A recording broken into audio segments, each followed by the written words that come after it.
Hello बच्चों, कैसे हैं आप सभी। आशा और विश्वास है स्वस्थ और सुरक्षित होंगे और पूरा मन लगा के पूरा ध्यान लगा के पढ़ रहे होंगे। आइए, मैं जिनेश्वर कुमार पुनः आप सभी को इस छोटे से परिवार में स्वागत करते हैं और चलते हैं एक नए सेशन की ओर, एक नए ऊर्जा के साथ। ठीक, तो थोड़ा सा हम लोग बैक सेशन के बारे में बात कर लेते हैं। चला, बैक सेशन में जो हम लोग अध्ययन किए थे, इस सेशन में हम लोग आयनिक बंध पढ़े थे, जिसमें रासायनिक बंध में हम लोग पढ़ चुके थे। क्या आयनिक बंध के बारे में हम लोग चला पढ़ चुके थे। आयनिक बंध में आपको हम बताए थे कि आयनिक बंध का निर्माण होता कैसे है। उसमें समझाया गया था आपको कि कोई एक एलिमेंट क्या करता है, अपने इलेक्ट्रॉन डोनेट करके आयनिक बॉन्ड का निर्माण करता है। अगर आयनिक बॉन्ड का निर्माण हो रहा है तो उसमें एक धातु होता है और दूसरा अधातु होते हैं।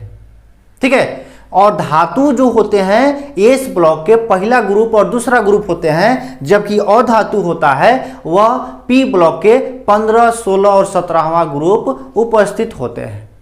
इन सभी बातों को हम लोग बहुत सही ढंग से अध्ययन किए थे और आशा है आप लोगों को ये सभी बात समझ में आ गया होगा और आप लोग अपने नोटबुक में इसे नोट भी कर लिए होंगे।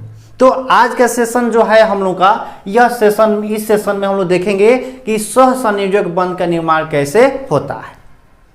ठीक है, चला, सहसंयोजक बंध का निर्माण होता कैसे है। जैसे ये कहते हैं कोवालेंट बॉन्ड, कोवालेंट बॉन्ड। ठीक, तो इनका निर्माण होता कैसे है, इनके तमाम बातों को हम लोग यहाँ पे अध्ययन करेंगे। सेशन को प्रारंभ करने से पहले चला आपसे फिर से नम्र निवेदन है कि अगर आप इस परिवार से नहीं जुड़े हैं तो आप सभी सब्सक्राइब बटन को टिपिए और बेल आइकन को भी प्रेस कर दीजिए। और आशा है हमें कि आप पहले से ही जुड़ चुके हैं, तो प्लीज आपसे भी नम्र निवेदन है इस सेशन को शेयर कीजिए और लाइक कीजिए ताकि और लोग भी इस सेशन से लाभ ले सके। चला, ठीक है, सिर्फ अकेले नहीं लाभ लो, दूसरों को भी थोड़ा सा लाभ देने का प्रयास करो। जिस स्थिति में है जैसे लाभ दे सकते हैं वैसे लाभ देने का प्रयास कीजिए। ठीक है, तो आज चलते हैं और हम लोग देखेंगे आज सहसंयोजक बंध के बारे में। इसके पहले थोड़ा सा हम लोग आयनिक बंध के बारे में हम लोग आते हैं कि आयनिक बंध का निर्माण हुआ था कि जब Na था और Cl था, इसका परमाणु संख्या 11, इसका परमाणु संख्या 17, तो इस देखते हैं 281 287 था। यहाँ पे इलेक्ट्रॉन कॉन्फ़िगरेशन कीजिए तो KLM में, K में 2 इलेक्ट्रॉन, M में 8 इलेक्ट्रॉन, L में 1 इलेक्ट्रॉन, यहाँ पे 2, 8 और 7। अब ये कहता है कि अपना ऑक्टेट पूरा करने के लिए हमारे बाह्यतम कक्ष में 8 इलेक्ट्रॉन होना चाहिए और ये भी कहता है हमारे बाह्यतम कक्ष में 8 इलेक्ट्रॉन होना चाहिए। चला, यहाँ पे देखा जा रहा है कि इसके बाह्यतम कक्ष में 1 इलेक्ट्रॉन है और इसके बाह्यतम कक्ष में 7 इलेक्ट्रॉन है। अब ये कर क्या रहा है कि अब ये दोनों आपस में जब मिलेंगे तो क्या कहेंगे कि भाई ये क्या करो, थोड़ा सा 1 इलेक्ट्रॉन हमको दे दो। इसका भी मजबूरी है कि 1 इलेक्ट्रॉन यह दे दे और इसके पास भी मजबूरी है कि हम 1 इलेक्ट्रॉन क्या करें, ले ले। तो दोनों आपस में मंडोली करते हैं और करके यह क्या करता है, 1 इलेक्ट्रॉन इसको डोनेट करता था। अब जैसे 1 इलेक्ट्रॉन डोनेट किया, यह लेने के लिए उस इलेक्ट्रॉन को एकदम साक्षात खड़ा है कि जल्दी से भाई तू दो कि हम जल्दी से ले अपना ऑक्टेट पूरा करके हम भी स्टेबल हो जाए। ठीक है, तो यह जैसे 1 इलेक्ट्रॉन यह देता है, यह भी उस इलेक्ट्रॉन को क्या कर लेता है, चला ग्रहण कर लेता है। अब ग्रहण किया तो इस पर Na पर प्लस और इस पर क्या आ गया, Cl पर क्या आ गया, चला माइनस आ गया। अब जानते हैं कि धातु जो होते हैं इलेक्ट्रॉन देते हैं और देकर उन पर धन आयन का निर्माण होता है, और जो अधातु है इलेक्ट्रॉन लेते हैं और उन पर क्या चार्ज, माइनस चार्ज आता है।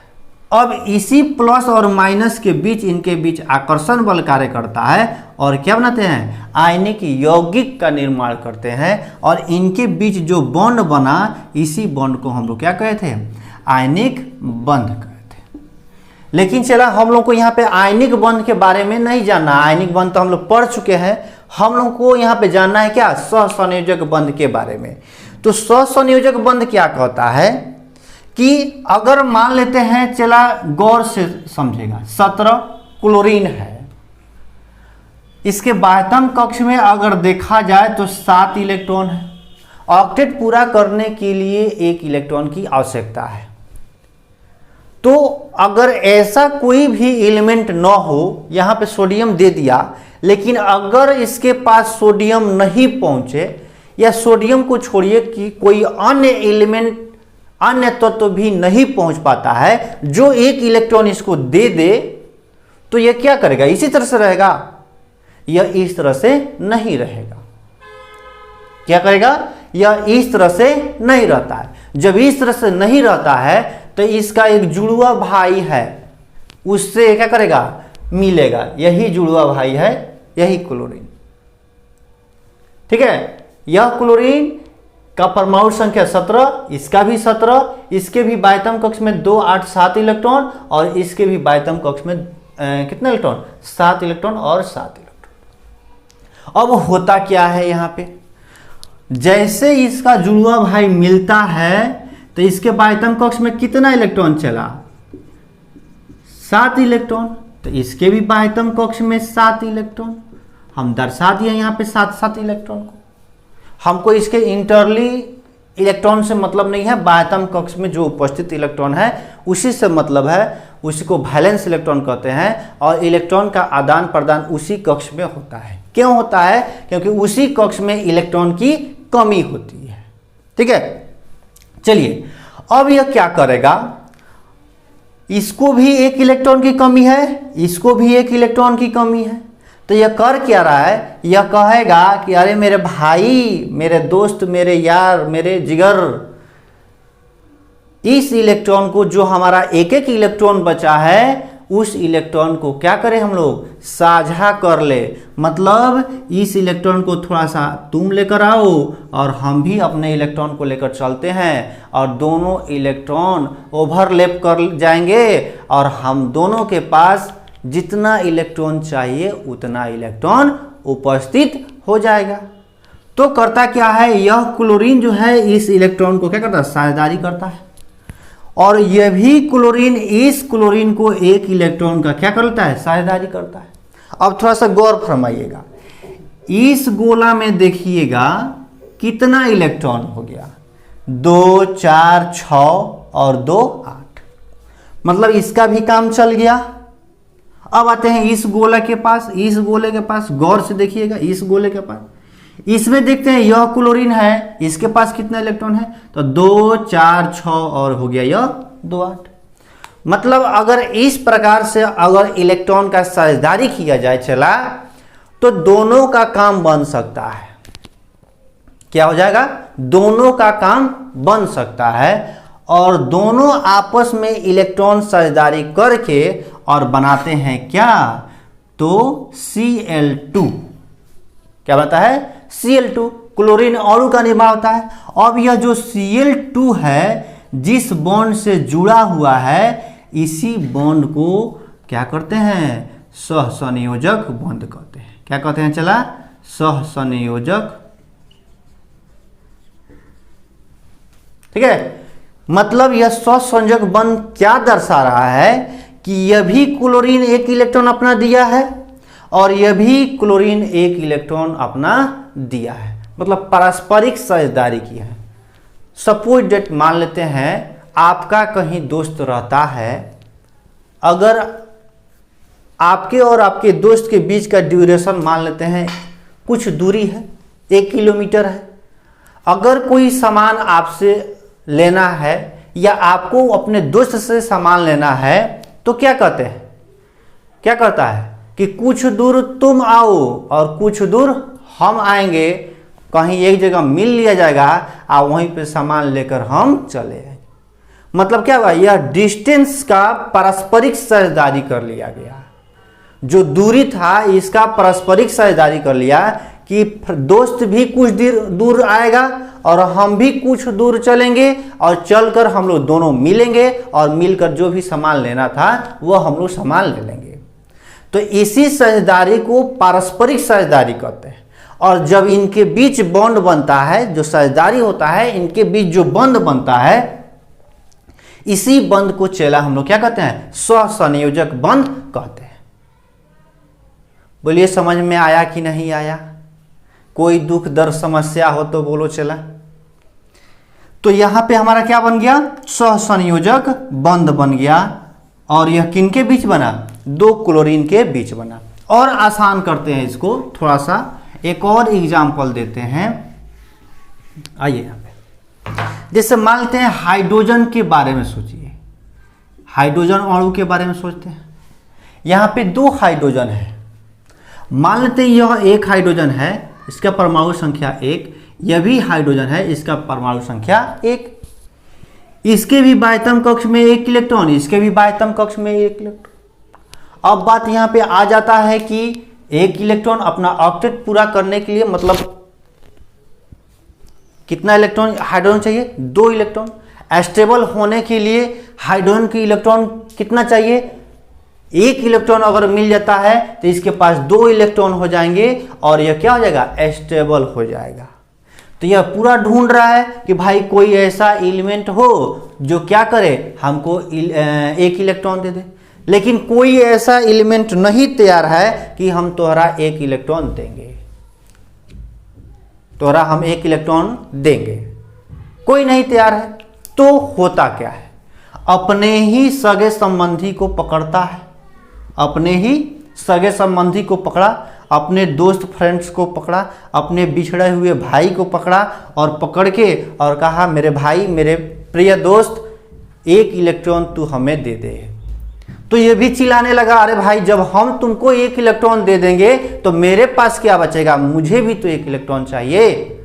तो दोनों आपस में एक मंडोली करते हैं कि दोनों क्यों नहीं हम लोग साझा कर ले, दोनों अपना अपने इलेक्ट्रॉन को क्यों नहीं साझा करके हम लोग एक ही साथ रहे। है ना मजे की बात? क्या हुआ? दोनों आपस में मंडोली किए और बोले कि अरे हम लोग एक ही साथ रह सकते हैं। किस तरह से? अपने इलेक्ट्रॉन को साझेदारी करके। तो इन्होंने क्या किया? इनके पास भी 1 इलेक्ट्रॉन, इस इलेक्ट्रॉन हाइड्रोजन के पास भी 1 इलेक्ट्रॉन चला और तब क्या किया कि इस इलेक्ट्रॉन को साझेदारी किया। मतलब यह अपना इलेक्ट्रॉन थोड़ा सा इधर खिसकाया और किसको दिया? हाइड्रोजन को दे दिया। और यह हाइड्रोजन भी अपने इलेक्ट्रॉन को क्या किया? भाई तू भी साझेदारी कर ले। जैसे साझेदारी करते हैं तब इनके बीच एक बॉन्ड का निर्माण होता है। किसका निर्माण होता है? एक बॉन्ड का निर्माण होता है। और इस बॉन्ड में कौन कौन इलेक्ट्रॉन? इस हाइड्रोजन का 1 इलेक्ट्रॉन और इस हाइड्रोजन का 1 इलेक्ट्रॉन साझेदारी करता है। और इसी बॉन्ड को हम लोग क्या कहते हैं? चला सहसंयोजक। बोलो समझ में आया कि नहीं आया? समझ में आ गया होगा। फिर भी एक और एग्जाम्पल हम लोग देखते हैं। चला फिर भी हम लोग एक एग्जाम्पल और देख रहे हैं। चलिए एक एग्जाम्पल और देख रहे हैं। यहां पे देख रहे हैं ऑक्सीजन के बारे में। किसके बारे में? ऑक्सीजन के बारे में। अब देखो, ऑक्सीजन जो है दूसरा नंबर सबसे महाचोर है। महाचोर की संख्या 3 होता है। सबसे बड़का महाचोर फ्लोरीन, दूसरा महाचोर ऑक्सीजन और तीसरा महाचोर नाइट्रोजन। यह एक ऐसे महाचोर हैं जो क्या करते हैं? किसी से भी इलेक्ट्रॉन छीनकर चोरा कर लेकर भाग जाएगा। समझ आ रहा है? 3 वो महाचोर केमिस्ट्री में है, फ्लोरीन, ऑक्सीजन, नाइट्रोजन। पहला फ्लोरीन हो गया, दूसरा नंबर ऑक्सीजन हो गया और तीसरा नंबर क्या हो गया? नाइट्रोजन। यह किसी से इलेक्ट्रॉन को चुरा कर लेकर भाग जाएगा। लेकिन सारा एलिमेंट सतर्क हो गया कि चोर आ गया, चोर आ गया, चोर आ गया। तो सब एलिमेंट अपना अपना इलेक्ट्रॉन का किया? छुपा कर रख लिया। अब कोई देने के लिए तैयार ही नहीं है। किसको? ऑक्सीजन को। भाई ऑक्सीजन जब नहीं मिलेगा तो क्या करेगा? कहीं ना कहीं किसी न किसी से क्या करना चाहेगा? यह स्टेबिलिटी प्राप्त करने के लिए इलेक्ट्रॉन लेने का प्रयास करेगा। ठीक है? तो जो इलेक्ट्रॉन लेने का प्रयास करेगा तब इसके पास लास्ट ऑप्शन बचता है कि भाई शेयरिंग कर ले। साझेदारी कर ले, इसके अलावा और कोई उपाय नहीं है, क्योंकि सभी देने वाले छुप गए हैं। यह क्या है? ऑक्सीजन क्या है? लेने वाला है, देता नहीं है, लेने वाला है। तो लेने वाला जब यह है और इसको देने वाला कोई तैयार ही नहीं है, तब इसके पास चला मजबूरी हो जाता है कि यह क्या करे? शेयरिंग की मतलब संभावना प्राप्त करे। मतलब क्या करे? यह शेयरिंग करे, अपने इलेक्ट्रॉन का शेयरिंग कर ले, पारस्परिक साझेदारी करे। तो कैसे पारस्परिक साझेदारी करता है यहाँ पे देखते हैं। मान लेते हैं यह ऑक्सीजन है, परमाणु संख्या 8 हो गया, इसका इलेक्ट्रॉनिक कॉन्फ़िगरेशन देखेंगे तो 2 और 6 होता है। उसी तरह से दूसरा भी ऑक्सीजन है, इसका भी परमाणु संख्या 8 होता है और इसका भी कॉन्फ़िगरेशन 2 और क्या होता है? 6 होता है। अब इसके पास बाह्यतम कक्ष में 6 इलेक्ट्रॉन, इसके पास भी बाह्यतम कक्ष में 6 इलेक्ट्रॉन उपस्थित है। अब दोनों को 2-2 इलेक्ट्रॉन की आवश्यकता है, दोनों को 2-2 इलेक्ट्रॉन की आवश्यकता है। कोई ऐसा एलिमेंट नहीं है जो क्या करे? इलेक्ट्रॉन, हाँ मैग्नीशियम आ जाए, कैल्शियम आ जाए तो ये क्या करेगा? अपना 2 इलेक्ट्रॉन दे के कौन सा बॉन्ड? आयनिक बॉन्ड का निर्माण करेगा, चला। लेकिन मैग्नीशियम नहीं है, कैल्शियम नहीं है, कुछ नहीं है, कोनो एलिमेंट तैयार नहीं है, क्योंकि सब देख रहा है कि चोरवा आ गया है, कोनो एलिमेंट देने के लिए तैयार नहीं है। तो इसके पास मजबूरी आ जाता है, किसका? शेयरिंग का। किसका? शेयरिंग का मजबूरी आ जाता है। मतलब क्या करे? इलेक्ट्रॉन का भाई शेयर करो, इसके अलावा तुम्हारे पास कोई उपाय नहीं है। तब यह एलिमेंट क्या करता है? ऑक्सीजन क्या करता है? अपने प्रेम, अपने दोस्त, अपने जो भी कहिए उसको ढूंढता है कि कौन हमारे लिए प्रिय है। तो यह कौन है? यह बिछड़ा हुआ दोस्त है, बिछड़ा हुआ भाई है, कुंभ के मेले में बिछड़ा हुआ भाई है। समझ में आ रहा है? अब यह क्या करता है? अपने भाई को बुलाता है कि आजा भाई, तुम्हें भी चाहिए, हमें भी चाहिए, तो दोनों आदमी क्यों नहीं मंडोली कर ले, दोनों आदमी क्यों नहीं साझा कर ले, दोनों आदमी क्यों नहीं शेयर कर ले, और शेयर करके जिंदगी हम लोग भी स्टेबल कर ले। क्या समझा? नहीं समझा? ठीक है, तो दोनों आदमी क्या करें? अपना स्टेबिलिटी प्राप्त कर ले। तो इस स्टेबिलिटी प्राप्त करने के लिए दोनों को क्या करना पड़ता है? शेयरिंग करना पड़ेगा। किसका? इलेक्ट्रॉन का। अब देखो यहाँ पे कैसे इलेक्ट्रॉन शेयरिंग करता है। इसके बाह्यतम कक्ष में चला कई गो? तो 6 गो इलेक्ट्रॉन। इसके भी बाह्यतम कक्ष में तो 6 गो इलेक्ट्रॉन, इस ऑक्सीजन के पास में भी तो 6 इलेक्ट्रॉन, जो इसका बिछड़ा हुआ यार है, बिछड़ा हुआ भाई है। अब ये क्या किया? कहा कि भाई मेरे 2 इलेक्ट्रॉन तू भी इधर चल और हम भी 2 इलेक्ट्रॉन इधर चलते हैं। जैसे 2 इलेक्ट्रॉन चला तो यह साझेदारी कर लिया, इससे यह 2 इलेक्ट्रॉन, और यह क्या किया? इससे 2 इलेक्ट्रॉन। अब इस गोले में देखेंगे हम लोग कितना इलेक्ट्रॉन मिल गया हमको? 2, 4, 6 और 2, 8। जितना हमको इलेक्ट्रॉन चाहिए चला उतना हमारे पास मिल चुका है। अब इस ऑक्सीजन को देखते हैं इस गोले में, तो यहां पे भी देख रहे हैं इस ऑक्सीजन को 8 बाह्यतम कक्ष में 8 इलेक्ट्रॉन होना चाहिए, लेकिन 6 इलेक्ट्रॉन था। 2 इलेक्ट्रॉन जब लिया, 2, 4, 6 और 2, 8, तो दोनों का ऑक्टेट पूरा होता है, और पूरा होने के बाद से दोनों एलिमेंट्स स्टेबल होते हैं। अब जैसे स्टेबल हो गया तब इनके बीच एक बंध बन गया कि भाई हम भी दिए हैं, तो वो कहेगा कि हम भी दिए हैं, तो इनके बीच एक बंध बन गया। ये क्या हो गया? दोस्ती का बंध, या भाईचारे का बंध, या प्रेम का बंध बन गया। तो कौन सा बंध बन गया? तो यह बंध जो बनता है क्या करेगा? सहसंयोजन बंध का निर्माण करता है। कौन सा बंध यह बना? सहसंयोजन।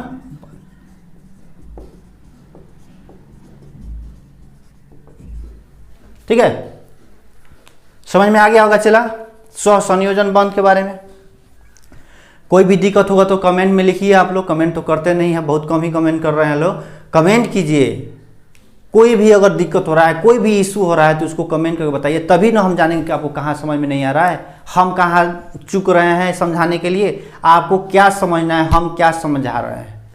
और जब तक दोनों आदमी का कॉम्बिनेशन नहीं बैठेगा चला, तो फिर कहाँ से सहसंयोग बंध बनेगा? कॉम्बिनेशन बैठाना पड़ेगा। तो कॉम्बिनेशन बैठाने के लिए थोड़ा सा कमेंट कीजिए। ठीक, आगे बढ़िए।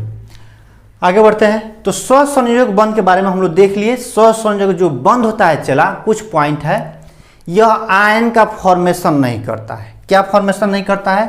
तो यह आयन का फॉर्मेशन नहीं करता है, आयन का निर्माण नहीं करते हैं, नहीं करता है। ठीक है, आयन का निर्माण जब नहीं होगा तो इससे विद्युत का सुचालक नहीं होगा, यह विद्युत का क्या होगा? कुचालक होगा, कुचालक होता है। ठीक है, क्या होगा? कुचालक। जो स्वसंयोजक बंध बनाते हैं, स्वसंयोजक यौगिक होते हैं, अधिकांशतः ये कैसे होते हैं? कुचालक होते हैं। लेकिन ग्रेफाइट एक ऐसा है जो क्या करता है? स्वसंयोजक बंध का निर्माण करता है, लेकिन यह विद्युत का सुचालन भी करते हैं। ठीक है, अब देखिए, इनके बीच जो भी स्वसंयोजक बंध बन रहा है, इनके बीच कोई आकर्षण बल कार्य नहीं करता है। क्या नहीं बल कार्य करता है? आकर्षण बल कार्य नहीं करता है, जिसके कारण इनके बीच जो बंध बनता है वो कैसा बंध? कमजोर बंध होता है। कैसा बनता है? चला, तो यह कमजोर बंध होता है। ठीक है, कैसा बंध? कमजोर बंध होते हैं। क्यों? क्योंकि इनके बीच किसी भी प्रकार के कोई आकर्षण नहीं होता है। जो बॉन्ड बनता है कैसा? पारस्परिक साझेदारी से, मतलब शेयरिंग, इलेक्ट्रॉन के शेयरिंग से इनके बीच बॉन्ड बनता है। अर्थात इनके जो बॉन्ड होते हैं वो कैसे होंगे? कमजोर बॉन्ड होते हैं। तो आज के सेशन में चला हम लोग क्या देखें? आज के सेशन में हम लोग देख चुके हैं रासायनिक बंध में स्वसंयोजक बंध के बारे में। थोड़ा सा इसको हम लोग रिवाइज कर लेते हैं। स्वसंयोजक जो बंध का निर्माण होता है, चला, वह साझेदारी से बनता है, इलेक्ट्रॉन साझेदारी से, इलेक्ट्रॉन का पेयरिंग से बनता है। ठीक है, यहाँ पे किसी भी प्रकार के आयन का निर्माण नहीं होता है, और यह कुचालक होते हैं। मतलब इनके जो यौगिक होते हैं, स्वसंयोजक यौगिक जो होते हैं, चला, यह क्या होता है? यह कुचालक होता है। लेकिन ग्रेफाइट जो है स्वसंयोजक यौगिक का निर्माण करते हुए क्या करता है? यह विद्युत का सुचालन करता है। जो भी बॉन्ड बन रहा है, यह बॉन्ड कैसे होते हैं? तो कमजोर होते हैं। क्यों कमजोर होते हैं? क्योंकि इनके पास कोई आकर्षण बल कार्य नहीं करता है। यह क्या करते हैं? साझेदारी करके अपने बॉन्ड का निर्माण करता है। यह चोर है, दूसरा नंबर चोर है। कौन? महाचोर में से दूसरा नंबर महाचोर है ऑक्सीजन। पहला महाचोर कौन है? फ्लोरीन है। और तीसरा महाचोर कौन है? चला, तो नाइट्रोजन है। ठीक, समझ में आ रहा है कि नहीं? समझ में आ रहा होगा। चलिए, तो आज के सेशन चला हम लोग यहीं पे खत्म करते हैं, और पुनः आपसे मिलते हैं एक नए सेशन के साथ, एक नए वीडियो के साथ। तब तक के लिए सही से ध्यानपूर्वक अध्ययन कीजिए, और परीक्षा में सफलता पाने के लिए कंटिन्यू वीडियो को देखते रहिए। ठीक है, और फिर से हम आग्रह आपसे करेंगे कि अगर आप इस परिवार से नए हैं तो इस परिवार को जोड़ने के लिए, इस परिवार से जुड़ने के लिए सेशन को सब्सक्राइब कर लीजिए, और इसको शेयर भी कीजिए, ताकि और लोग भी इससे लाभ ले सके। ठीक है, कोई दिक्कत? खत्म करें सेशन को यहीं पे। चलिए खत्म करते हैं सेशन, और फिर मिलते हैं हम लोग अगले वीडियो के साथ। तब तक के लिए बहुत बहुत आप सभी का धन्यवाद। जय हिंद।